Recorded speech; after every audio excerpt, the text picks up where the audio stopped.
안녕하세요. 김어준 뉴스공장에서 도시 이야기를 코너를 하고 있는 김진애입니다. 지난번에 주말 특근 한번 했는데 다시 찾아왔습니다.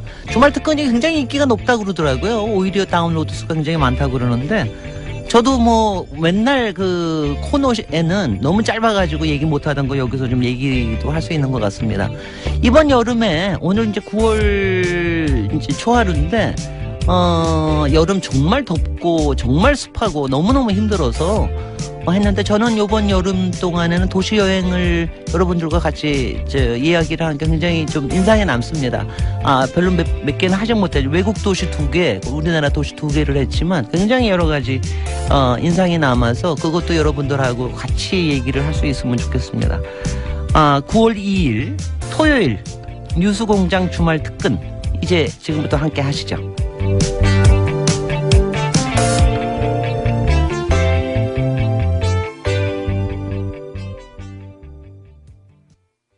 월요일마다 뉴스공장을 찾아오고 계시죠. MB 프로젝트 두 번째 시간 직접 들어보시죠. 네, 지난주 주진우이자 BBK 관련해서 완전히 새로운 단서를 처음으로 공개했는데 근데 아무도 기사를 안 써가지고 네. 그렇습니다. 이 특종을 아무도 안 믿거나 공개한 문서의 숫자가 부족하거나 혹은 주진우가 아주 싫거나 그런 게 아닌가 싶은데 원래는 그래서 이번 주는 다른 주제를 저희가 하려고 했는데 지난주에 공개한 문서의 숫자가 부족한가 싶어서 추가로 140억에 관한 문서를 추가로 공개할까 합니다. 주진우 기자 수에 나와 있습니다. 안녕하십니까, 주진우입니다. 네. 기사를 안 써줘요? 네, 네 그렇습니다. 제가 이명박 대통령 관련된 기사를 참 많이 썼습니다. 근데 가장 중요한 기사라고 생각하는데 아무도 받아주지 않았습니다. 왜냐하면 물증이 나왔잖아요. 물증이. 그러니까 다스라는 회사와 청와대 또 주요 관련자들이 주고받은 문서가 나왔는데 140억에 대한 얘기는 진짜 오래된 이야기인데 네, 중요한 이야기고 그래서 140억에 관한 문서를 또 들고 왔어요. 네. 추가로. 또 들고 왔고 최근에 근데 기사를 안 써준 지가 꽤 됐어요. 장충기 문자 특종했을 때도 기사가 별로 없더라고요. 네. 처음에는 거의 없었습니다. 최근에 책을 냈는데 기사가 없고. 1등인데 안 합니다. 서점에 가면 어디 구석에 처박혀 있습니다. 온라인 서점 판매일인데 오프라인 서점에서는 찾기가 어렵습니다. 굉장히 싫어하는 거죠. 기자들이. 주진우 기자를. 자, 다시 오래된 사건이나 다시 간단 요약하겠습니다. 지난주에도 어렵다는 분들이 많아서 다스라는 회사 하나 기억하시면 되고요. 이명박 전 대통령 형, 처남 두 분의 명의로 된 현대자동차의 자동차 시트를 납품한 회사인데 이 회사가 이제 두 분 소유가 아니라 실제로는 이명박 전 대통령의 실소유주다. 이런 이야기가 오랫동안 있어 왔습니다. 네. 아주 오랫동안. 물론 이명박 전 대통령은 자기 재산이 아니라고 극구 부인하고 있고요. 그런데 이 다스에서 190억을 BBK에 투자합니다. 그 유명한 190억을. BBK는 마지막에 옵셔널 벤처스라는 회사가 됩니다. 옵셔널 벤처스. 요 명칭은 BBK 옵셔널 벤처스 다스 이 세 개만 외우시면 됩니다. 그런데 이제 이 옵셔널 벤처스를 BBK라고 생각하면 되는 거죠. 네, 그렇습니다. 같은 겁니다. 결국은. 네. 여기서 이제 주가 조작을 해서 투자자들이 1,000억 가까운 손을 잇고 그 대표 김경준 씨는 384억을 횡령한 사건, 통칭 BBK 사건이라고 하죠. 네. 이걸 BBK 사건이라고 하는 겁니다. 그런데 이제 마무리가 어떻게 됐냐. 김경준 씨가 미국으로 이제 가기 직전에 BBK가 투자받은 돈들 중에 이명박 전 대통령과 가까운 투자자들에게 돈을 돌려주고 다. 네. 이 다스가 꽂은 190억 중에 50억만 돌려주고 140억을 안 돌려주고 가요. 네. 여기서부터 사건이 이제 우리가 오늘 다룰 사건이 시작되는 겁니다. 이 140억을 안 돌려주고 갑니다. 그리고 이 돈을 스위스에 넣어둬요. 스위스 계좌에. 자, 그리고 나서 지난주 이야기가 이어졌는데 뭐냐면 지난주에 했던 이야기는 김경준 씨가 이제 미국으로 도피하면서 그 190억 중에 50억만 돌려줬으니까 140억을 내놔라라고 다스가 김경준 씨에게 소송을 걸죠. 예, 140억을 내놓으라고. 그리고 옵션을 벤처스에 투자했던 사람들 역시 김경준 씨에게 소송을 겁니다. 간단하게 그렇습니다. 요약하면 다스 김경준 그리고 투자자 김경준 이렇게 큰 소송 두 가지가 열립니다. 여기서 다스 김경준은 김경준의 승리, 투자자 김경준은 투자자 승리 이렇게 되는 거죠. 그렇습니다. 결론이. 네. 그래서 140억을 다스는 졌어요. 돌려받으려고 했는데. 네. 졌는데 이 140억이 김경준 씨한테 돌아가는 겁니다. 전 재판은 이겼는데 돈은 돌려줘요. 네. 이상한 일이 벌어진 거죠. 이게 어떻게 된 일이냐 해서 지난주에 그게 어떻게 된 일이냐 하면 이렇게 된 일입니다라고 우리가 추정할 수 있는 문서를 처음으로 어제 지난주에 공개를 했습니다. 네 종류로 공개했는데 첫 번째 공개한 게 이제 다스의 회의록이었어요. 이 회의록에 따르면 다스 김경준 소송 회의를 LA에서 화선지라는 찻집에서 2008년 11월 10일 날 했는데 여기에 다스 임원과 직원, 다스 측의 변호사 그리고 LA 총영사가 참석했다. 네. 김재수 총영사가 참석했습니다. 예. 이 김재수 총영사는 어떤 분입니까? 김재수 총영사는 BBK 재판에서 이명박 대통령 측 변호인을 맡았던 사람이었는데 민간인 변호사였습니다. 그렇죠. 그런데 이명박 대통령이 정권을 잡자마자 LA 총영사로 임명합니다. 해동포 출신으로는 처음으로 재공관장이 된 겁니다. 심지어 미국 영주권자였습니다. 영주권자 출신으로 임명직에 오른 첫 번째 외교관이기도 했습니다. 그리고 나서 LA 총영사 외교관인데 실제 담당했던 일은 BBK 담당이었어요. BBK 재판 담당이었습니다.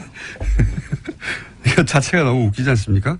외교관을 임명해가지고 자신은 아니라고 하죠. 어쨌든 자신하고 상관없는 송사, 네. BBK 송사 변호사를 LA 총영사로 아친 다음에 나라 돈을 줘가면서 LA 총영사가 BBK를 전담하게 하는 거예요. 네. 변호사 출신이었기 때문에. 그 임무를 띠고 그 자리에 공직에 오른 겁니다.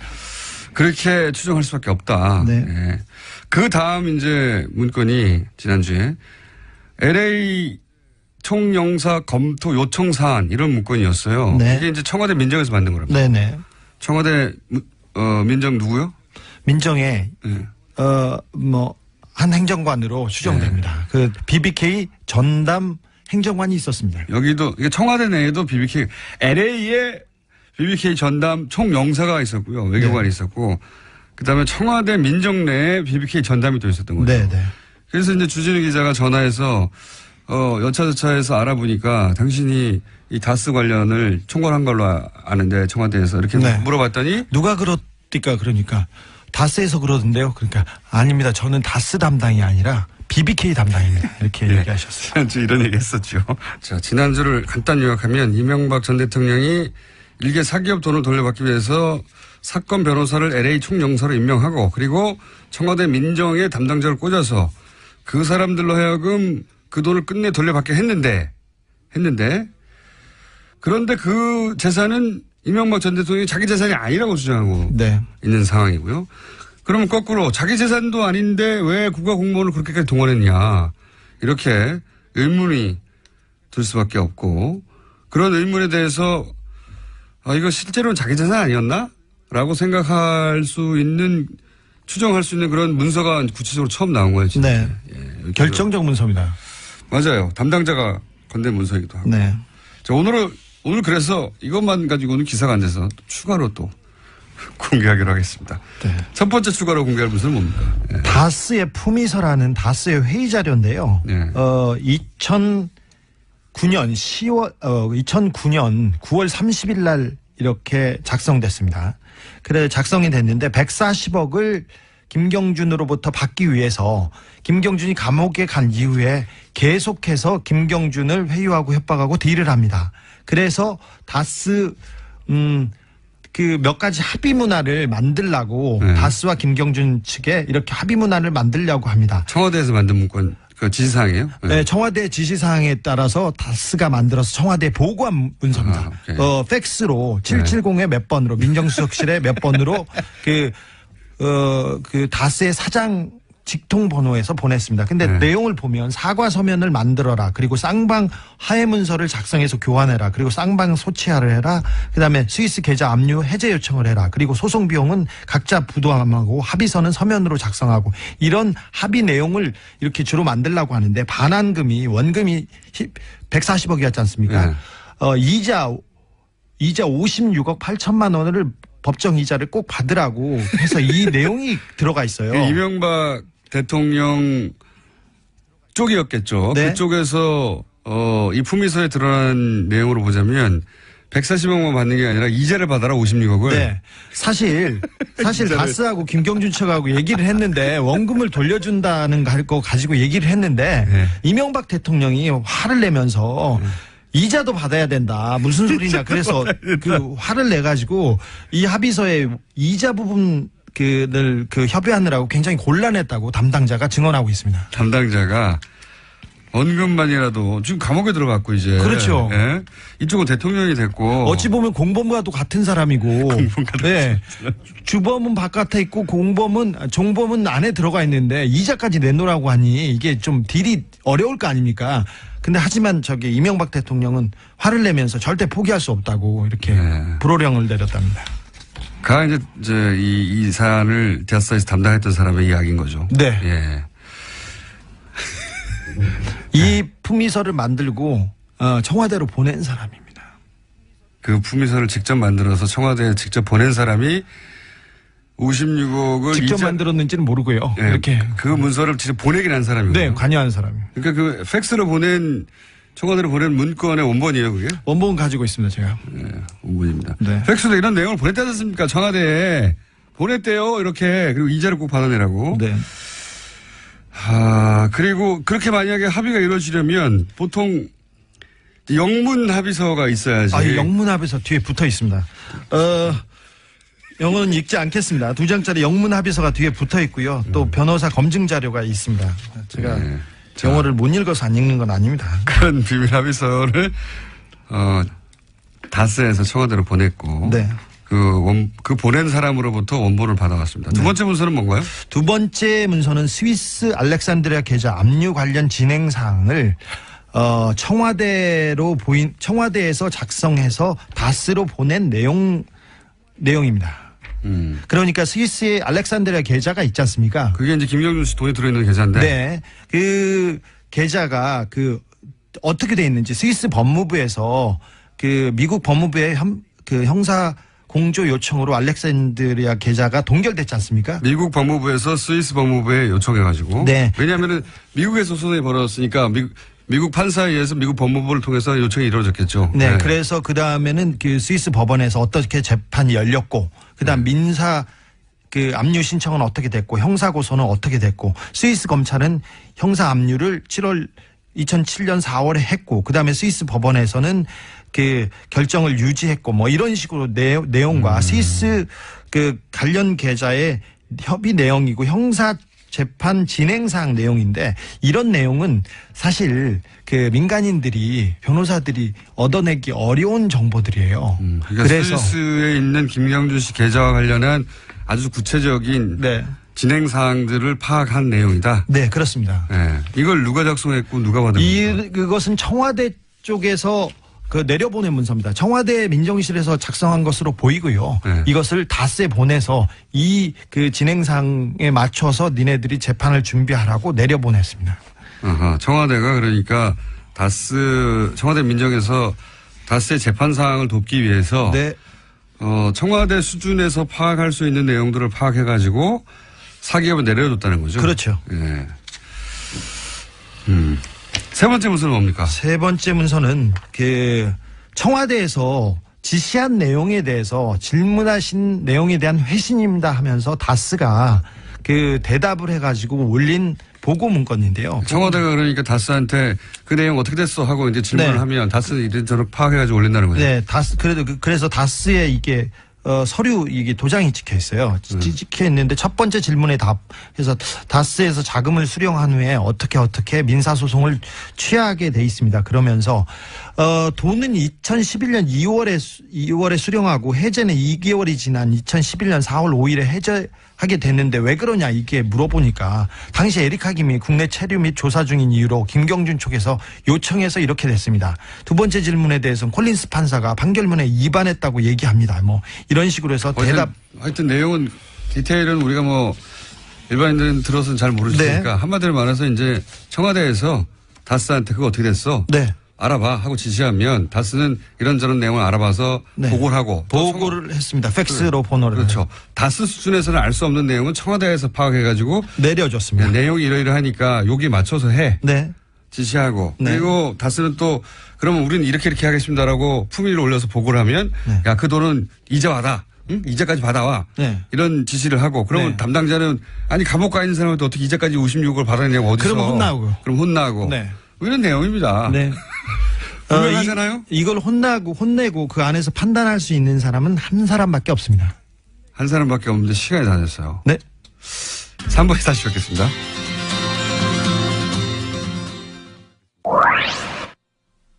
주진우 기자님이 출연하면 말이죠. 문자 게시판이 아주 들썩들썩합니다. 응원 문자는 기본이고 주진우 기자님 신변을 걱정하는 문자도 굉장히 많이 들어옵니다. 3851번님께서 여러분들께서 포털 사이트 검색어 만들기 등을 통해서 BBK 사건에 대한 관심을 환기시키자는 문자를 주셨습니다.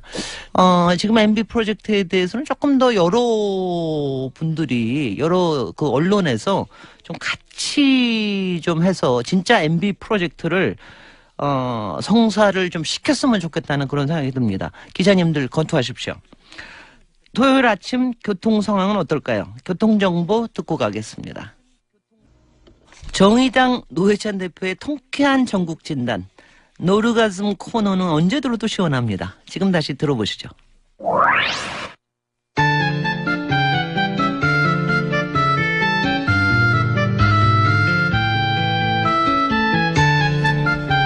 자, 가장 많은 문자가 오는 시간입니다.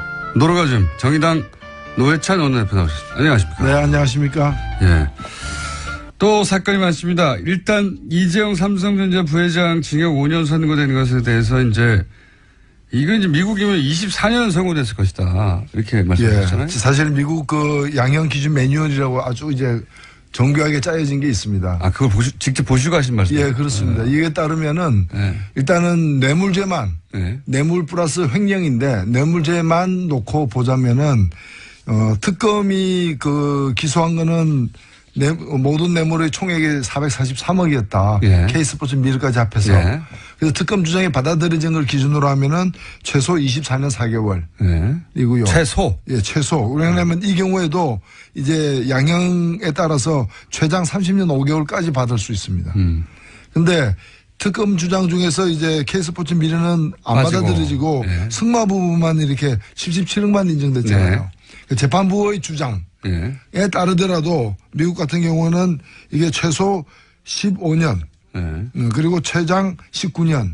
최소가 15년이라고. 예. 근데 이게 다 그 횡령을 빼고 뇌물만 가지고 따진 거고요.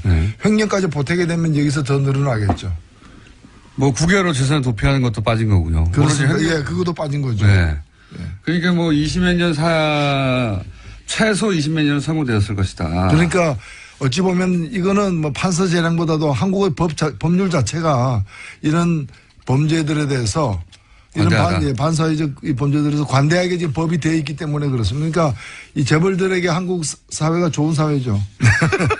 근데 이번에 이재용 재판에서 제가 하나 꼭 지적하고 싶은 건 뭔가 하면은 이 감형을 굉장히 많이 했어요, 사실은. 네. 그러니까 뇌물죄 적용을 갖다가 최소화한 것도 K스포츠 미를 뺀 것도 문제지만은 이제 나머지를 놓고 보더라도 최소 형량만 이 감형을 많이 했는데 감형 사유 중에서 기가 막힌 게 이 대표적인 게 국민연금에게 압박을 가해가지고 제일모직과 그 삼성물산을 합병시킨 거잖아요. 이 행위가 유죄 판결을 받았는데 감형 사유가 뭔가 하면은 그러나 이 행위가 이걸 통해서 이제 삼성의 승계 작업, 증여권 승계 구도를 이제 만들어낸 이 그 범법 행위가 이재용 개인의 이익만이 아니라 계열사의 이익에도 기여했으므로 감형한다 이렇게 돼 있어요. 네. 계열사의 이익은 이재용의 이익이 아닌가요? 그렇죠. 그럼 예를 들면은 도둑이 돈을 훔쳤는데 그 돈을 가지고 생활비로 내놨다 일부를. 예. 그러면 도둑 개인만이 아니라 가정의 이익에도 기여하였으므로 감형한다. 식당 가서 그거 가지고 뭐 비싼 밥 사 먹으면은 국가 경제에도 기여한 바 있으므로 감형한다. 이게 말이 되는 얘기냐 이게. 식당 주인의 복지에도 기여했으므로 감형한다 이런 거 아닙니까? 그러니까 이거는 부당이익이기 때문에 원천적으로 범법 행위를 통한 부당이익이고 예를 들면 작물이잖아요. 훔친 네. 물건인데 그 훔친 물건을 가지고 누구한테 그 동네 사람에게 나눠줬다 그래가지고 동네 화목에 기여한 바 크므로 감형한다. 이게 말이 안 되는 거죠. 동네 사람도 아니에요. 예. 본인이 오너인. 그리고 그 계열사라는 게 그 본인 이익이 결국에 본인에게 이렇게 집중되는 건데 말이죠. 자, 그 대목에 대한 지적 굉장히 많은데 또 하셨고 이렇게 되면 이재용 부회장에게는 물론 뭐 이재용 부회장에게 너무 과한 징역이 선고됐다고 하는 측도 있긴 합니다만 이재용 부회장이 말씀하신 대로 그렇게 많이 감형을 받았다면 반면에 어쨌든 뇌물죄는 적용이 됐기 때문에 박근혜 전 대통령 재판에는 아주 불리하게 작용할 수 있다. 이렇게들 얘기해요. 그렇습니다. 네. 제가 볼 때 2심에 어떻게 될 것이냐가 관심들이 많은데 이 뇌물죄가 무너지지 않는 한 네. 일단 뇌물죄가 유지되는 한 더 이상 감형되기 힘들다라고 보는 거죠. 박근혜 전 대통령은 못해도 10년 이상이 나오게 되는 거죠. 이렇게 되면. 그렇죠. 제대로 된 재판을 한다면은. 예. 그래서 오늘 얘기 나눈 이정렬 전 판사는 박근혜 전 대통령의 전략을 바꿔서 이제는 이재용 부회장이 불리한 진술을 할 수도 있다. 본인이 살려고. 이때까지는 운명 공동체였는데 법에 관점에서 보자면 박근혜 전 대통령이 본인이 적극적이었고 이재용 삼성 부회장이 소극적이었다고 판결이 된 거니까 예. 아니다. 예. 저쪽에서 적극적으로 요청했다고 말을 할 수도 있다. 예. 이제 뭐 그렇게 되면 이전 투구가 되는 거죠. 예. 진흙탕에서 이제 두 분이 뒹구는 거죠. 자, 뒹군다. 네. 제가 한 말 아닙니다. 자, 다음은 안철수 전 대표가 일각에서는 1차 통과 못하는 거 아니냐. 예. 그 결선 투표까지 가는 거 아니냐고 했는데 턱걸이로 51%로 예. 넘어갔습니다. 넘어가서 결선 없이 당선이 됐는데 이거 어떻게 해석하십니까? 51%. 예, 뭐 선거란 것은 어쨌든 한 표라도 이기면은 그렇죠. 예, 승자가 되는 것이고 룰에 의한 것이니까 큰일 날 뻔한 거죠. 어찌 보면은 큰일 날 뻔했죠. 조금 못 얻었으면 결선으로 가는 거고 결선 갔으면은 이번 그 표 결과 득표 결과를 보니까 결선 갔으면 이기기 힘들었던 그렇죠. 51%가 아니라 49%였으면 51%가 다른 쪽으로 갔다는 얘기가 되는 거니까. 근데 여하튼 이겼으니까 예. 뭐 이긴 데는 그냥 넘어가는 거죠. 지방선거가 이제 그 가장 큰 통과해야 될 지금 1차 목표이기 때문에 그래서 더 그렇겠지만 자유한국당과 국민의당과 바른정당이 이렇게 저렇게 합친다. 뭐 각자 백가정명이에요. 각자 아이디어들이. 그런 가운데 그 홍준표 대표하고 안철수 대표도 대표로 처음으로 만났죠. 후보 대 후보로 만나다가. 예. 굉장히 재밌는 장면이었는데. 논평하실 부분 없습니까? 이제 뭐 다 같이 야당이 된 거죠. 예. 야당이 됐기 때문에 한때는 경쟁 관계였지만 이제는 또 동병상련의 어떤 그런 뭐 관계도 있을 수 있는 근데 거죠. 워낙 토론의 자리에서 두 양반이 각을 크게 세웠고 뭐 서로 쳐다보지 않는다고 하고 뭐 왜 안 쳐다보냐고 하고 이렇게 계속 티격태격 했지 않습니까? 예. 근데 국회의원 일반 국민들 입장에서는 야 그렇게까지 하다가 또 화기애애하게 서로 끌어안으니까 그리고 이분들은 일반 국민이 아니잖아요. 특수 국민이죠. 정치인인데 예, 얼마든지 이거는 상황에 따라서 이제 적응을 굉장히 빠르게 잘 하는 분들이니까요. 지금은 뭐 사안별로 연대해야 될 어떤 그런 보수 야당의 어떤 그런 대표자들이죠. 전망은 어떻게 하세요? 이렇게 돼서 이제 어쨌든 합종 연행하려고 여러 가지 구상들이 나오지 않습니까? 뭐 친문 친박 제외하고 다 모여라 하는 그런 시나리오 하고 맥이 통하는 시나리오도 나오고 안 된다. 바른정당 중심으로 국민의당과 붙어야 된다는 주장도 나오고 아니다. 자유한국당에서 일부 나오고 바른정당, 국민의당, 안철수계 합쳐서 또 새로운 당을 만들어야 된다는 도 나오고 막 다양하게 나와요. 예, 그만큼 이제 기반이 불안정하고 지형 자체도 이렇게 이제 불안정하다는 뜻인데 제가 볼 땐 그 사실 이 일이 처음이 아니지 않습니까? 예, 이런 시도 오랫동안 이번 대선 이전에도 뭐 헌법 개정이라거나 임기 단축이라거나 뭐 이런 여러 가지를 가지고서 예. 또는 이제 제3지대라고 예, 그렇죠. 그 제3지대라는 그 사실 미명하에 그 뭐 이렇게 혼자서 뭐 되기 어려운 분들이 다 모이자. 혼자서 되기 어려운 분들. 그 결론은 뭔가 하면 되는 일이 없다거든요. 예. 저는 이번에도 그 같은 결론이 나올 거로 보여죠. 그 세 당이 합쳐지는 거는 그렇게 쉬운 거의 성사되기 힘든 일이 아닌가. 시나리오는 많지만 어려울 것이다. 예, 세 당이 온전히 합쳐지는 일은 없다고 저는 보고요. 당은 그대로 있고 후보만 뭐랄까요 서로 조율해서 내는 경우는 어떻습니까? 예를 들어서 자유한국당이 강한 후보를 가지고 있는데 당신은 그럼 서울에 나가시고 그러면 나머지 두 당은 서울에는 안 낼게 뭐 이런 식으로. 그게 굉장히 복잡한 게 사실은 이 수학을 해야 되는. 네. 근데 그 합의가 이루어지기가 그렇게 쉽지는 않을 거라고 저는 보여집니다. 다 어렵다고 보시는군요. 예.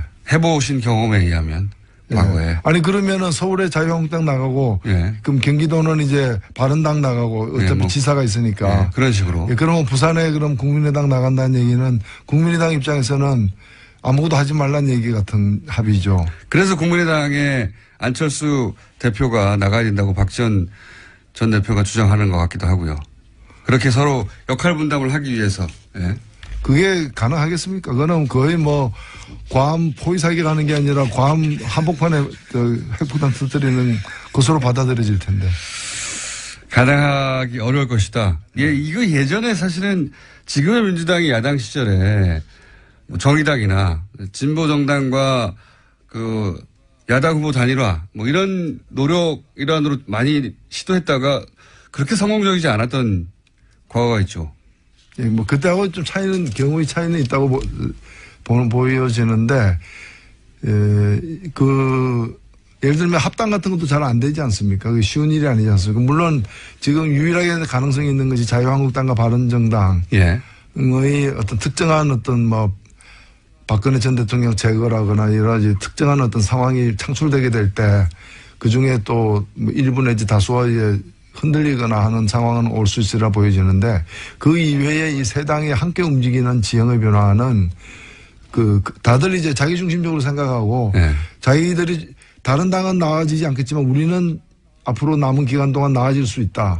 뭐 이런 생각들을 다들 하고 있는 상황이어서 나아질 가능성이 없다는 게 확인되는 시점까지는 별로 안 움직일 것 같고 그 움직이는 시점은 다음 총선 직전 정도가 되지 않을까 싶기 때문에 3년 정도 남았다. 예. 말하자면. 예. 남았기 때문에 그렇잖아요. 다시 도전해보고 싶은 생각들이 이제 다시 있는 거죠. 어렵다는 게 전망이십니다. 자, 법사에 계시니까 또 이 질문을 드려야 되겠는데 이유정 헌법재판관 후보자에 대해서 보고서 채택이 안 됐습니다. 일단 이유정 후보자는 어떻게 평가하십니까? 예, 소문난 잔치에 먹을 게 없었다. 예. 저는 그렇게 보는데 일단 처음에 제기된 것은 이제 여러 후보들 내지 정당들 심지어는 민주노동당까지도 홍보대사 내지 지지선언 예. 이런 데 참여를 한 바가 있기 때문에 정치 편향이 너무 심한 거 아니냐라는 지적을 일부 보수 야당으로부터 받았는데 막상 뚜껑을 열어보니까 그렇지 않았다는 거죠. 심지어는 오히려 과거에 이제 민정당 국회의원을 2번이나 지내고 총 국회의원 4번이나 지낸 예. 대구 출신의 한병채 예. 헌법재판관 같은 경우에는 85년 선거에서 민정당에 낙선하고 민정당 후보로 나가서 선거 낙선하고 3년 후에 헌법재판관이 됐어요. 그건 평민당 출신도 이제 그런 분이 계셨고 그래서 국회의원을 아예 했던 분들도 나왔다. 예, 당적을 가졌던 분들도 나왔는데 제가 이유정 후보자에게 당적 가진 적 있냐 하니까 없다 그러는 거예요. 그리고 수백 명이 이렇게 지지하는 그런 어떤 선언에 소수 약자들을 대변하는 정치 세력이기 때문에 이름을 올렸다. 이런 정도 가지고 정치 편향이 있다고 볼 수 없는 것이고요.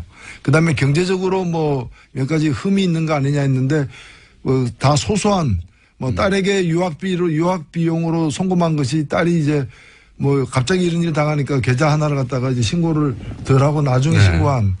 근데 이 액수가 다 뭐 증여세를 갖다가 내지 않기 위한 어떤 불법 증여나 이런 흔적을 찾기 힘들었기 때문에 문제가 없는 거고 유일하게 남은 게 한 4년 동안에 주식 투자해서 10억 벌었다는 건데. 그런 실력도 있습니까? 예.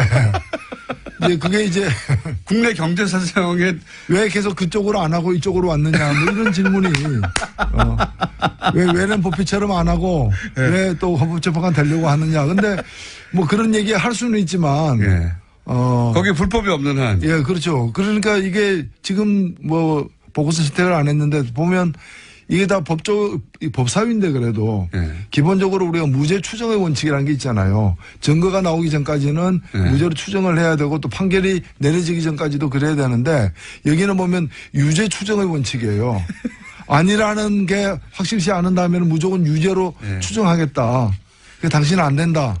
뭐 이런 거라서 제가 볼 때는 야당들이 뭐 보고서는 채택 안 했지만 이 끝까지 이렇게 강하게 반대할 명분, 이유를 찾지 못했다. 이렇게 보여집니다. 그러니까 한마디로 잡아내지 못한 거군요. 예. 뭐 어찌 보면은 좀 많이 이렇게 8명 중에서 보수가 6명이나 되고, 그리고 뭐 5명 이상이 서울대 법대 출신이고, 뭐 이런 여러 가지 상황을 또 한 명을 빼고 다 남성이고, 뭐 이런 걸 볼 때 오히려 균형을 잡아줄 적절한 이 인선이었다. 저는 그렇게 생각됩니다. 오늘 여기까지 하겠습니다. 정의당 노회찬 대표였습니다. 감사합니다. 네, 감사합니다. 노회찬 대표님, 제가 이번 주일에 노회찬 대표님한테는 노회찬 의원님, 노회찬 시장님, 노회찬 도지사님, 노회찬 대통령 다 잘 어울린다고 제가 얘기한 거 들으셨나요? 다음에 만나면 프리허그라도 한번 해주실 것 같습니다. 노회찬 대표님, 정말 탤런트가 굉장히 많으신데요. 저는 첼로 하신다는 것도 이번에 처음 들었습니다. 뉴스공장이 이제 이번 9월달 말에 1주년이 되는데요. 26일 날 공개 방송을 하는데 꼭두 새벽에 또 합니다. 노회찬 대표가 이번 공개 방송에서 정말 첼로 연주하실까요? 기대됩니다. 지난해 12월 달에 명진 스님 뉴스공장에서 인터뷰하시고 난 다음에 조계종에서 성적을 박탈당하셨습니다. 그 명진 스님께서 지난달 18일부터 조계사 옆에 우정공원에서 단식 중에 계십니다. 명진 스님께서 단식에 나선 이유 다시 들어보시죠.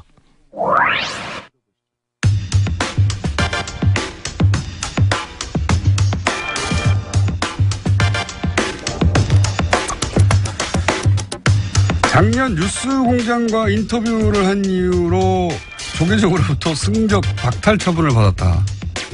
네, 그런 분이 계십니다. 명진 스님, 지금 무기한 단식 중이시죠? 예. 전화로 만나보겠습니다. 안녕하세요, 스님. 안녕하지 못합니다. 지금 단식을 지금 며칠째 하고 계십니까?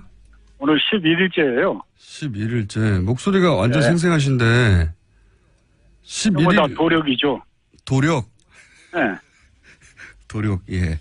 지금 우정 총국 마당에서 단식 중이신데 단식을 왜 하시는 건지 그리고 단식 장소로 왜 우정 총국을 택하신 건지 좀 설명해 주십시오.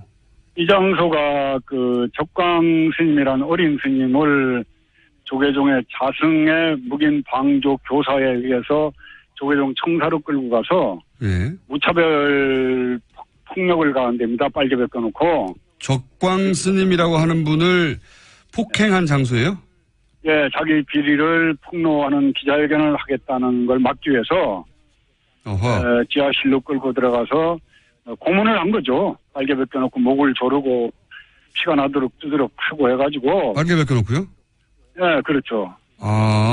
그런 자리라서 이 자리가 그런 자비, 생명의 존중, 불살생을 얘기하는 부처님의 가르침에 아주 배반하는 자승의 행위에 대해서 비판하고자 그걸 그래서 이제 그 끌려갔던 자리에서 단식을 시작한 겁니다.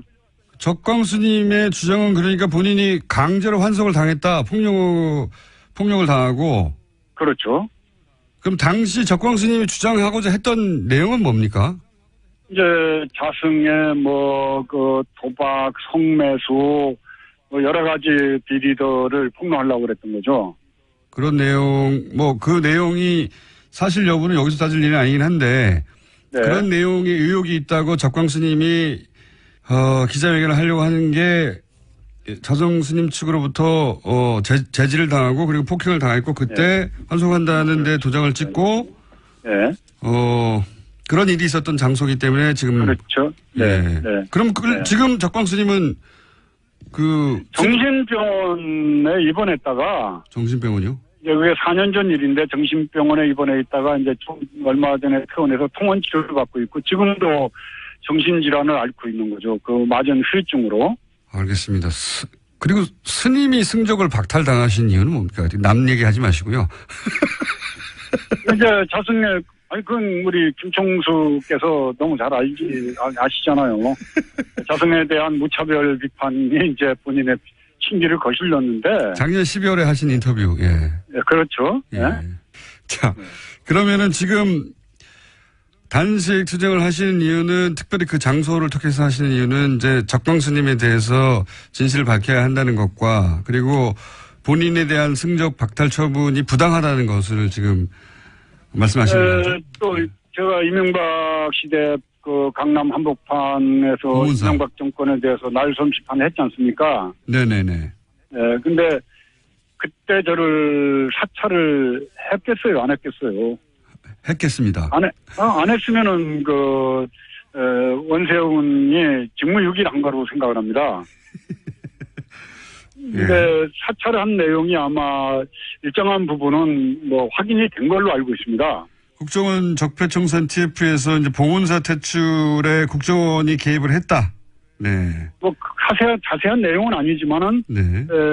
저를 사찰했다는 그런 근거들이, 정황들이 있는 걸로 저는 얘기를 들었어요. 제가 아는 바로는 MB 정권의 고인사, 언론사 간부 등의 증언에 따르면은 네. 국정원이 봉은사에서 스님을 퇴출시키기 위해서 전단팀을 운영했고 그리고 정기적으로 보고서를 작성했다. 이런 일들이 추정되고 있다. 이런 이야기가 좀 나오고 있습니다. 예. 예. 그러니까 그걸 빨리 좀 조사를 해달라고 촉구하는 것도 그 의미에 지금 단식의 의미에 많이 들어가 있는 거죠. 알겠습니다. 자, 네. 그리고 또 있습니까? 이 단식에서 세상에 알리고 싶은 부분이? 일단은 이명박근혜 시대를 저는 평가하기를 욕망의 시대에서 무치의 시대, 부끄러움이 없는 시대. 잘못이 있으면 부끄러워해야 되는데 예. 온갖 악행을 저지르고 범죄 행위를 저지르고도 뻔뻔한 거, 부끄러움을 모르는 거. 이게 이명박근혜 시대를 상징하는 키워드라고 저는 생각을 해요. 네네. 네, 조계종도 역시 마찬가지입니다. 부인을 감춰놓고 돈을 모으고 폭력을 행사하고 또 가진 악행을 저지르고도 부끄러워할 줄 모르는 그 집단이 돼버렸어요. 그래서 저는 그 조계종의 이 개혁이 더 나아가서 기독교계나 천주교 쪽에도 물론 여러 가지 문제점들이 있으리라고 판단이 됩니다. 그 종교가 세상을 걱정해야 되는데 세상이 종교를 걱정하는 이 시대가 마감이 되고 종교가 세상 사람들에게 위안이 되고 의지가 되고 위로가 되는 쉼터가 되는 그런 세상이 되기를 바라는 마음으로 단식을 하고 있습니다. 알겠습니다. 종교가 세상을 걱정해야 되는데 세상이 종교를 걱정한다. 네. 한마디로 요약을 해주셨는데 그렇게 하는 이유 중에 하나가 여러 가지가 있겠습니다만 종교하고 정치가 분리되어 있는데 분리되어야 한다고 헌법에 명시돼 있죠. 그런데 이게 제대로 지켜지지 않는다. 그런 말씀이지 그렇죠. 않습니까? 그러니까 정치가 종교에 개입하는 게 아니라 종교가 정치에 갖다 붙는다 이렇게 봐야 됩니까? 어떻게 해석해야 되죠? 정치권에서는 적당하게 예산 문제로 종교계에 지원을 해주고 종교계는 표로서 거기에 보답을 하면서 상호 보완 역할을 하면서 같이 타락하고 부패하는 거죠. 다른 종교는 그렇다고 치고 예를 들어서 지금 문제 삼고 계시는 조계종에서 뭐랄까요 정치권에 도움을 주고 한 사례들이 있습니까? 지난번 그 대선 때도 자승 원장이 네. 아마 뭐 안철수 캠프에도 또 문재인 그 후보 캠프에도 다 사람들을 넣고 여러 가지로 정치적 작업을 하면서 도와준다라고 이렇게 약속을 한 걸로 제가 확인을 하고 있습니다. 지난 대선 때는 그럼 어떻습니까? 지지난 대선이나 뭐 2007년이나 뭐 2000. 뭐 그때도 마찬가지죠. 이명박 그 2007년 대선 때는 자승 본인이 747 불교 지원단 상임 고문을 맡아서 747 불교 지원단 이상득을 데리고 다니면서 전국적으로 선거운동을 했어요. 이상득 의원과 함께요? 그렇죠. 저한테도 봉은사를 찾아와서 이명박 후보가 봉은사 신도들에게 이렇게 인사를 하고 말을 하게 해달라고 그래서 아니 서망교회 그 불교 신도가 가서 대통령 나왔다고 인사를 하자고 그러면 허락해 주겠느냐. 그거는 내가 허락할 수가 없다. 그리고 종교와 정치는 분리가 돼야지 되는데 그런 짓 하면 안 된다라고 이상득 의원과 자승을 놓고 내가 따끔하게 훈계를 해서 돌려보냈죠. 그게 이제 봉은사 퇴출 원인의 시발점이 됩니다. 그리고 그런 얘기도 있더라고요. 자승 원장 측에 그 가까운 분이 청와대 행정관으로 들어갔다. 맞습니까? 네, 그런 걸 통해서 뭐 행정관, 문화관광부의 종무관, 국립공원관리공단의 감사, 에너지공단의 또 감사, 뭐 곳곳에 틈만 남은 자기 사람을 갖다 심는 것도 확인을 했습니다. 그랬었군요. 그래서 이제 그것까지 포함해서 종교는 종교로 돌아가자고 주장하시는 거고. 그런데 지금 단식하시는 장소 인근에 맞불 천막이 있다면서 이건 무슨 일입니까? 네. 단식하는 바로 앞에다가 천막을 쳐놓고 제가 많이 보이는 거기에서 빵도 먹고 뭘 먹어가면서 저를 이렇게 약을 올리는 것 같아요. 그 맞불 천막은 스님과 반대되는 의견을 가지신 스님들이 또 단식을 하는 게 아니라 거기서는 밥을 먹어요? 네, 거기서 먹어가면서 저를 보고 싱글싱글 웃고 그래서 어제는 그쪽에 가가지고 제가 짜장면 시켜줄까 그러고 왔습니다. 짜장면이 제일 먹고 싶거든, 단식하면은. 열 하루 되셨는데 이렇게 생생하십니까? 그거 다 도력이죠, 뭐. 도력. 지금 계획은 얼마나 하실 예정이십니까? 일단 저는 뭐 기한이 없기 때문에 내일 그만둘 수도 있고 또 뭐 제가 쓰러질 때까지 할 수도 있고 하기 때문에 그거는 전체 정황 돌아가는 거 보면서 결정할 예정입니다. 이렇게 이제 단식을 하시고 시간 좀 지나면 스님이 주장하시는 바에 공감하는 분들이 동조 단식도 하고 그런 일도 벌어지지 않습니까? 네, 효림 스님이라고 사회활동도 열심히 하셨던 분이 지금 옆에서 4일째 오늘 단식을 하고 있고, 이제 전국 선언의 스님들도 움직이고 있기 때문에 굉장히 낙관적으로 보고 있습니다. 알겠습니다. 지금 우정 총국 마당에서 단식 중이신 명례 스님과 인터뷰하고 있는데, 저희가 오늘은 시간 여기까지 해야 될 것 같은데, 앞으로 또 변화가 있거나 또 새로운 상황이 생기면 다시 연결하겠습니다만은, 오늘 이 인터뷰 마지막에 혹시 청취자분들에게 혹은 불자분들에게 하실 말씀 있으신지? 단식을 해보니까 짜장면이 그렇게 먹고 싶어요. 그래서 우리 김총수가 단식 끝나고 나면 짜장면 꼭대기로 한 걸 사주십시오. 아니, 시청자 여러분께 어떤 이렇게 의미 있는 한마디 이런 거 말고 짜장면 사달라고요? 아니, 배고파요. 한 열흘 굶으니까 배고프죠. 시청자 여러분들, 한국 사회가 좀 더 밝아지려면은 대통령 한 분 바뀌었다고 그래가지고 저는 세상이 바뀔 거라고는 생각 안 합니다. MBC, KBS, 또 노동의 현실까지 다 해서 쌓여있는 적폐들이라는 게 한순간에 없어지겠습니까? 각국 각처에서 정말 우리가 어둡고 정말 음습하면서 여러 어떤 과거의 이 부패들을 청산하는데 앞서 나가는데 제가 조계종부터 개혁을 해서 여러분들에게 정말 정의가 이기는 모습 꼭 보여드리겠습니다.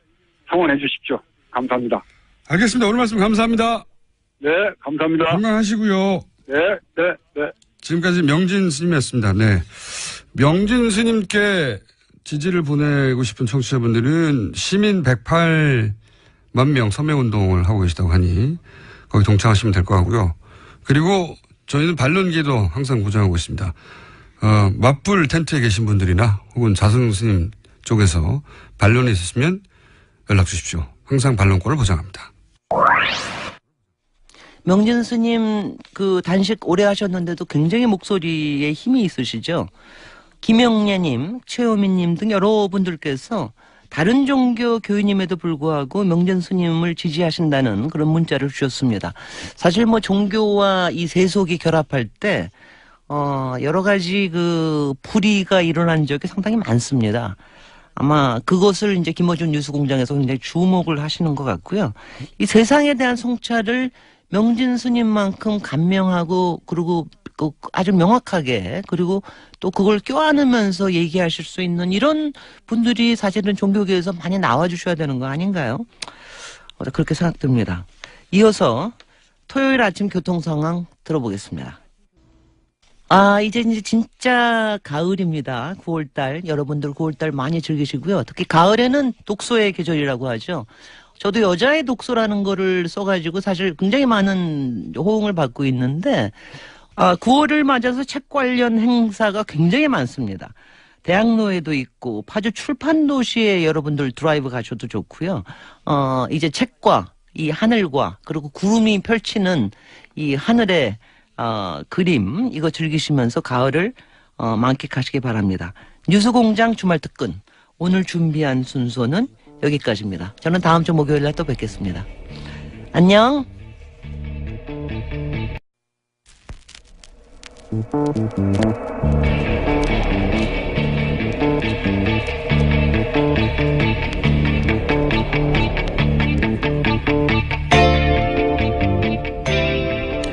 안녕하세요.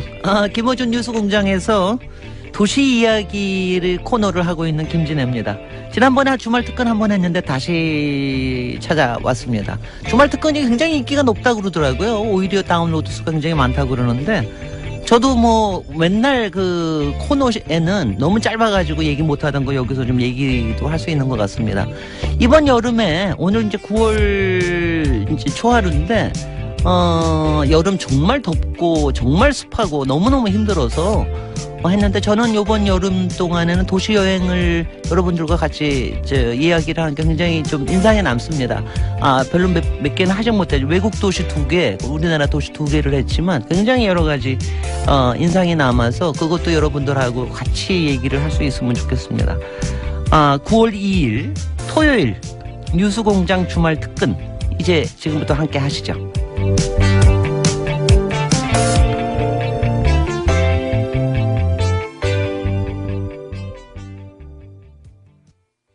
월요일마다 뉴스공장을 찾아오고 계시죠.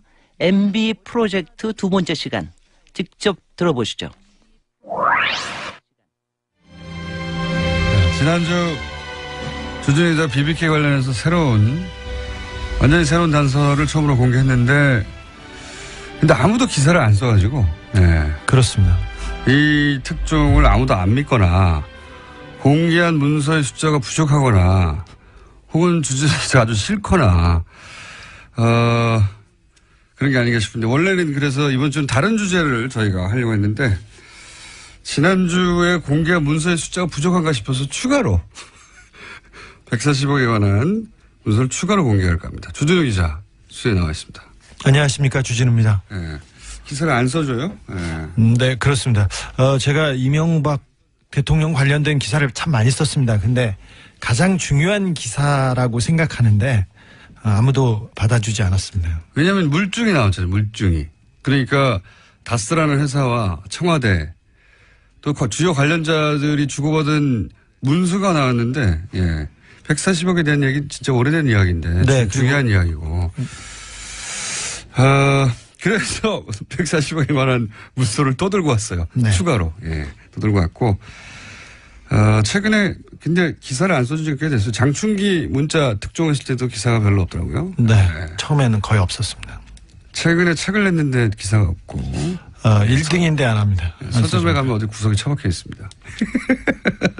온라인 서점 판매일인데, 예. 오프라인 서점에서는 찾기 어렵습니다.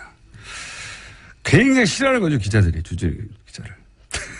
자, 다시, 오래된 사건이나 다시. 그 몇 가지 합의 문화를 만들라고 네. 다스와 김경준 측에 이렇게 합의 문화를 만들려고 합니다. 청와대에서 만든 문건, 그 지시사항이에요? 네, 청와대 지시사항에 따라서 다스가 만들어서 청와대에 보고한 문서입니다. 팩스로 770에 몇 번으로 민정수석실에 몇 번으로 그 다스의 사장 직통 번호에서 보냈습니다. 근데 내용을 보면 사과 서면을 만들어라. 그리고 쌍방 하해 문서를 작성해서 교환해라. 그리고 쌍방 소치하를 해라. 그다음에 스위스 계좌 압류 해제 요청을 해라. 그리고 소송 비용은 각자 부담하고 합의서는 서면으로 작성하고 이런 합의 내용을 이렇게 주로 만들려고 하는데 반환금이 원금이 140억이었지 않습니까? 이자 56억 8천만 원을 법정 이자를 꼭 받으라고 해서 이 내용이 들어가 있어요. 이명박 대통령 쪽이었겠죠. 네. 그쪽에서 이 품위서에 드러난 내용으로 보자면 140억만 받는 게 아니라 이자를 받아라 56억을. 네. 사실 다스하고 김경준 측하고 얘기를 했는데 원금을 돌려준다는 거 가지고 얘기를 했는데 네. 이명박 대통령이 화를 내면서 이자도 받아야 된다. 무슨 소리냐. 그래서 그 화를 내가지고 이 합의서에 이자 부분 그 협의하느라고 굉장히 곤란했다고 담당자가 증언하고 있습니다. 담당자가 원금만이라도 지금 감옥에 들어갔고 이제. 그렇죠. 예? 이쪽은 대통령이 됐고. 어찌 보면 공범과도 같은 사람이고. 네. 주범은 바깥에 있고 종범은 안에 들어가 있는데 이자까지 내놓으라고 하니 이게 좀 딜이 어려울 거 아닙니까? 근데 하지만 이명박 대통령은 화를 내면서 절대 포기할 수 없다고 이렇게 불호령을 내렸답니다. 가 이제 이 사안을 대사에서 담당했던 사람의 이야기인 거죠. 네. 예. 이 품위서를 만들고 청와대로 보낸 사람입니다. 그 품위서를 직접 만들어서 청와대에 직접 보낸 사람이 56억을 직접 만들었는지는 모르고요. 예, 이렇게 그 문서를 직접 보내긴 한 사람이거든요. 네, 관여한 사람이에요. 그러니까 그 팩스로 청와대로 보낸 문건의 원본이에요, 그게? 원본 가지고 있습니다, 제가. 네, 원본입니다. 네. 팩스로 이런 내용을 보냈지 않습니까? 청와대에 보냈대요, 이렇게. 그리고 이자를 꼭 받아내라고. 네. 그리고 그렇게 만약에 합의가 이루어지려면 보통 영문 합의서가 있어야지. 이 영문 합의서 뒤에 붙어 있습니다. 영어는 읽지 않겠습니다. 2장짜리 영문 합의서가 뒤에 붙어 있고요. 또 변호사 검증 자료가 있습니다. 제가 영어를 못 읽어서 안 읽는 건 아닙니다. 그런 비밀 합의서를 다스에서 청와대로 보냈고. 네. 그 보낸 사람으로부터 원본을 받아갔습니다. 두 번째 문서는 뭔가요? 두 번째 문서는 스위스 알렉산드리아 계좌 압류 관련 진행 사항을 청와대에서 작성해서 다스로 보낸 내용입니다.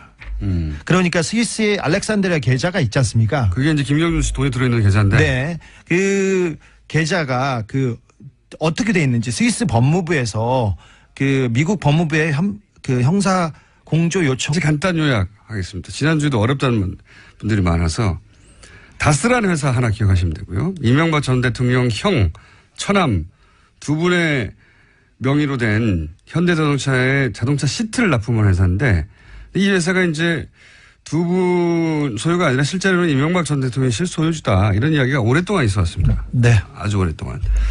물론 이명박 전 대통령은 자기 재산이 아니라고 극구 부인하고 있고요. 그런데 이 다스에서 190억을 BBK에 투자합니다. 그 유명한 190억을. BBK는 마지막에 옵셔널 벤처스라는 회사가 됩니다. 옵셔널 벤처스. 요 명칭은 BBK 옵셔널 벤처스 다스 이 세 개만 외우시면 됩니다. 그런데 이제 이 옵셔널 벤처스를 BBK라고 생각하면 되는 거죠. 네, 그렇습니다. 네, 같은 겁니다. 결국은. 네. 여기서 이제 주가 조작을 해서 투자자들이 1,000억 가까운 손을 잇고 그 대표 김경준 씨는 384억을 횡령한 사건, 통칭 BBK 사건이라고 하죠. 네. 예, 이걸 BBK 사건이라고 하는 겁니다. 예. 그런데 이제 마무리가 어떻게 됐냐. 김경준 씨가 미국으로 이제 가기 직전에, BBK가 투자받은 돈들 중에 이명박 전 대통령과 가까운 투자자들에게 돈을 돌려주고 다. 네. 이 다스가 꽂은 190억 중에 50억만 돌려주고 140억을 안 돌려주고 가요. 네. 여기서부터 사건이 이제 우리가 오늘 다룰 사건이 시작되는 겁니다. 이 140억을 안 돌려주고 갑니다. 그리고 이 돈을 스위스에 넣어둬요. 스위스 계좌에. 자, 그리고 나서 지난주 이야기가 이어졌는데 뭐냐면 지난주에 했던 이야기는 김경준 씨가 이제 미국으로 도피하면서 그 190억 중에 50억만 돌려줬으니까 140억을 내놔라라고 다스가 김경준 씨에게 소송을 걸죠. 예, 140억을 내놓으라고. 그리고 옵션을 벤처스에 투자했던 사람들 역시 김경준 씨에게 소송을 겁니다. 간단하게 그렇습니다. 요약하면 다스 김경준 그리고 투자자 김경준 이렇게 큰 소송 두 가지가 열립니다. 여기서 다스 김경준은 김경준의 승리, 투자자 김경준은 투자자 승리 이렇게 되는 거죠. 그렇습니다. 결론이. 네. 그래서 140억을 다스는 졌어요. 돌려받으려고 했는데. 네. 졌는데 이 140억이 김경준 씨한테 돌아가는 겁니다. 전 재판은 이겼는데 돈은 돌려줘요. 네. 이상한 일이 벌어진 거죠.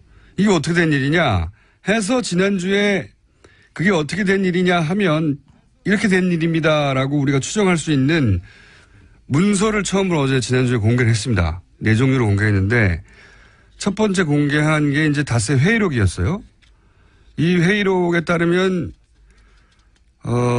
다스 김경준 소송 회의를 LA에서 화선지라는 찻집에서 2008년 11월 10일 날 했는데 여기에 다스 임원과 직원, 다스 측의 변호사 그리고 LA 총영사가 참석했다. 네. 김재수 총영사가 참석했습니다. 예. 이 김재수 총영사는 어떤 분입니까? 김재수 총영사는 BBK 재판에서 이명박 대통령 측 변호인을 맡았던 사람이었는데 민간인 변호사였습니다. 그렇죠. 그런데 이명박 대통령이 정권을 잡자마자 LA 총영사로 임명합니다. 해동포 출신으로는 처음으로 재공관장이 된 겁니다. 심지어 미국 영주권자였습니다. 영주권자 출신으로 임명직에 오른 첫 번째 외교관이기도 했습니다. 그리고 나서 LA 총영사 외교관인데 실제 담당했던 일은 BBK 담당이었어요. BBK 재판 담당이었습니다.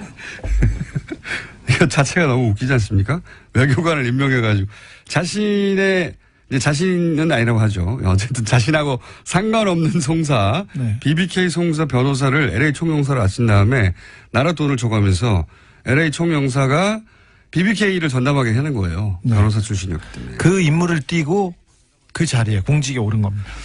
그렇게 추정할 수밖에 없다. 네. 예. 그 다음 이제 문건이 지난주에 LA 총영사 검토 요청 사안 이런 문건이었어요. 네. 이게 이제 청와대 민정에서 만든 거랍니다. 네네. 청와대 민정 누구요? 민정에 네. 한 행정관으로 추정됩니다. 그 BBK 전담 행정관이 있었습니다. 여기도 이게 청와대 내에도 BBK LA에 BBK 전담 총영사가 있었고요. 외교관이 있었고 그다음에 청와대 민정 내에 BBK 전담이 또 있었던 거죠. 네네. 그래서 이제 주진우 기자가 전화해서 여차저차해서 알아보니까 당신이 이 다스 관련을 총괄한 걸로 아는데 청와대에서 이렇게 네. 물어봤더니 누가 그렇디까 그러니까 다스에서 그러던데요. 그러니까 아닙니다. 저는 다스 담당이 아니라 BBK 담당입니다. 이렇게 얘기하셨어요. 지난주 이런 얘기 했었죠. 자, 지난주를 간단히 요약하면 이명박 전 대통령이 일개 사기업 돈을 돌려받기 위해서 사건 변호사를 LA 총영사로 임명하고 그리고 청와대 민정의 담당자를 꽂아서 그 사람들로 하여금 그 돈을 끝내 돌려받게 했는데 그런데 그 재산은 이명박 전 대통령이 자기 재산이 아니라고 주장하고 네. 있는 상황이고요. 그러면 거꾸로 자기 재산도 아닌데 왜 국가공무원을 그렇게까지 동원했냐 이렇게 의문이 들 수밖에 없고 그런 의문에 대해서 이거 실제로는 자기 재산 아니었나? 라고 생각할 수 있는 추정할 수 있는 그런 문서가 구체적으로 처음 나온 거예요. 진짜. 네. 예, 결정적 문서입니다. 맞아요. 담당자가 건넨 문서이기도 하고. 네. 자, 오늘 그래서 이것만 가지고는 기사가 안 돼서 추가로 또 공개하기로 하겠습니다. 네. 첫 번째 추가로 공개할 문서는 뭡니까? 예. 다스의 품위서라는 다스의 회의 자료인데요. 네. 2009년 9월 30일 날 이렇게 작성됐습니다. 그래 작성이 됐는데 140억을 김경준으로부터 받기 위해서 김경준이 감옥에 간 이후에 계속해서 김경준을 회유하고 협박하고 딜을 합니다. 그래서 다스로 알렉산드리아 계좌가 동결됐지 않습니까? 미국 법무부에서 스위스 법무부에 요청해가지고. 네. 왜냐하면은 미국에서 소송이 벌어졌으니까 미국 판사에 의해서 미국 법무부를 통해서 요청이 이루어졌겠죠. 네. 그래서 그 다음에는 그 스위스 법원에서 어떻게 재판이 열렸고, 그 다음 민사 그 압류 신청은 어떻게 됐고, 형사 고소는 어떻게 됐고, 스위스 검찰은 형사 압류를 2007년 4월에 했고, 그 다음에 스위스 법원에서는 그 결정을 유지했고, 뭐 이런 식으로 내용과 스위스 그 관련 계좌의 협의 내용이고 형사 재판 진행사항 내용인데, 이런 내용은 사실 그 민간인들이 변호사들이 얻어내기 어려운 정보들이에요. 그러니까 그래서 스위스에 있는 김경준 씨 계좌와 관련한 아주 구체적인 네. 진행 사항들을 파악한 내용이다. 네, 그렇습니다. 네. 이걸 누가 작성했고 누가 받은 겁니까? 그것은 청와대 쪽에서 그 내려보낸 문서입니다. 청와대 민정실에서 작성한 것으로 보이고요. 네. 이것을 다스에 보내서 이 그 진행상에 맞춰서 니네들이 재판을 준비하라고 내려보냈습니다. 아하, 청와대가 그러니까 청와대 민정에서 다스의 재판 사항을 돕기 위해서 네. 청와대 수준에서 파악할 수 있는 내용들을 파악해가지고 사기업을 내려줬다는 거죠. 그렇죠. 예. 세 번째 문서는 뭡니까? 세 번째 문서는 그 청와대에서 지시한 내용에 대해서 질문하신 내용에 대한 회신입니다 하면서 다스가 그 대답을 해가지고 올린 보고 문건인데요. 청와대가 그러니까 다스한테 그 내용 어떻게 됐어 하고 이제 질문을 네. 하면 다스는 이런저런 파악해가지고 올린다는 거죠. 네, 그래서 다스에 이게 서류 이게 도장이 찍혀 있어요. 찍혀 있는데 첫 번째 질문에 답해서 다스에서 자금을 수령한 후에 어떻게 민사 소송을 취하게 돼 있습니다. 그러면서 돈은 2011년 2월에 수령하고 해제는 2개월이 지난 2011년 4월 5일에 해제하게 됐는데 왜 그러냐 이게 물어보니까 당시 에리카 김이 국내 체류 및 조사 중인 이유로 김경준 쪽에서 요청해서 이렇게 됐습니다. 두 번째 질문에 대해서는 콜린스 판사가 판결문에 위반했다고 얘기합니다. 뭐 이런 식으로 해서 하여튼 내용은 디테일은 우리가 뭐 일반인들은 들어서는 잘 모르시니까 네. 한마디로 말해서 이제 청와대에서 다스한테 그거 어떻게 됐어? 네. 알아봐 하고 지시하면 다스는 이런저런 내용을 알아봐서 네. 보고를 하고 보고를 했습니다. 팩스로 번호를. 그렇죠. 다스 수준에서는 알 수 없는 내용은 청와대에서 파악해가지고 내려줬습니다. 내용이 이러이러하니까 여기 맞춰서 해. 네. 지시하고 네. 그리고 다스는 또 그러면 우리는 이렇게 하겠습니다라고 품위를 올려서 보고를 하면 네. 야, 그 돈은 이제 받아. 응? 이자까지 받아와. 네. 이런 지시를 하고 그러면 네. 담당자는 아니 감옥 가 있는 사람한테 어떻게 이자까지 56억을 받아내냐고 어디서. 그러면 혼나고. 그럼 혼나고. 네. 이런 내용입니다. 네. 분명하잖아요. 이걸 혼내고 그 안에서 판단할 수 있는 사람은 한 사람밖에 없습니다. 한 사람밖에 없는데 시간이 다 됐어요. 네. 3부에 다시 뵙겠습니다.